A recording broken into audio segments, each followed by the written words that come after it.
Welcome here on Women's Track and Field Weekly on Eagle All Access. Today we're here with Eastern Michigan University senior and team captain of the women's track team, Tatijana Jacobson. And Tatijana, the team's coming off a big victory at the Grand Valley State Quad last week.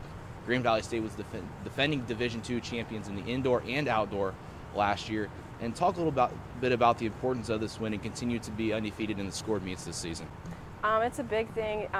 Even though Grand Valley's D2, they have some great competition. A lot of those girls, you know, they're up there nationally, Division II, but they could be competing as well in Division I.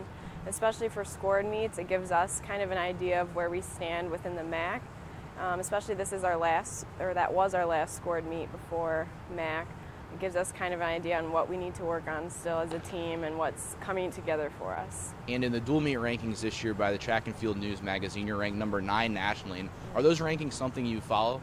Definitely. I have a whole bunch of rankings saved on my computer, but it's especially important to know where you stand nationally, because then it not only does it boost your confidence to say, okay, well, we are a team and we can get it done in the MAC, but we can get it done nationally as well.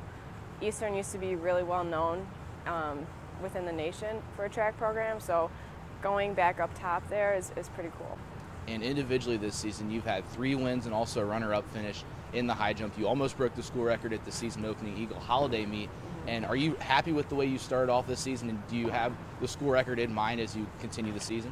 Definitely. I think no matter what event you do, no matter how far off, the school record is always something you should think about. For me especially, it's a little more in reach than it was before. But for me, I just go out there and try and improve every meet. If I don't do well at something, at least I learned something at the meet. That's a big thing for me. I try to stress to the girls, don't look at your performance necessarily from a bad point of view, but go out there and, you know, take what you learn from it and move on from there.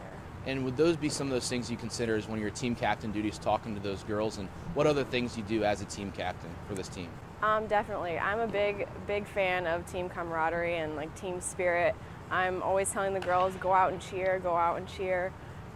Because if we're being loud out there, people are going to know that we're here to compete. We're definitely, we have numbers this year to do really well in the MAC meet and to do well in every meet that we compete at.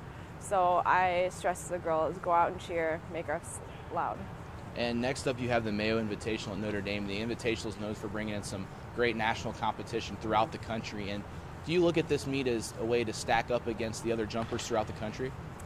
Definitely. It's always different when you see your name next to someone on a ranking, but going and competing with them is a whole nother mindset, and I think that's almost better because you can see how they operate, not necessarily feed off that, but having competition is nice. Sometimes in these smaller meets it's a little hard for everyone to get the competition they need or just the right push. So for me especially, having that push of people at those higher heights is going to be nice. And this Mayo Invitational is a 2-day meet, and so far you've only competed in 1-day meets this season. So is there any different preparation that you go into this 2-day meet rather than the opening 1-day meets that you had?